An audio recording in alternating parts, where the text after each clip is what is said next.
ఓ అమ్మాయి ఇన్స్టాగ్రామ్ నుంచి ఒక ప్రశ్న పంపించింది. పురుషుడి వీర్యం మొహానికి పడితే చర్మానికి ఏమైనా లాభం ఉందా?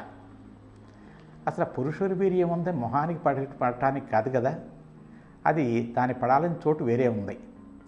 ఒకవేళ మొహానికి పడింది అనుకోండి, దాన్ని ఏమైనా ఫేస్ ప్యాక్ లాగా గంటసేపు ఉంచుకుంటావా?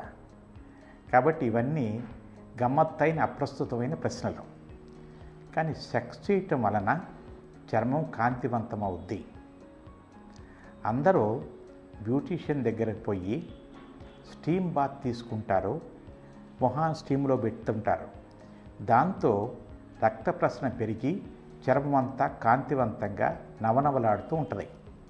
సెక్స్ చేసేటప్పుడు కూడా అదేవిధంగా చర్మం అంతా బ్లడ్ సప్లై పెరిగిపోయి స్మూత్గా తయారవుతుంటుంది, చర్మం తాజాగా తయారవుతుంటుంది.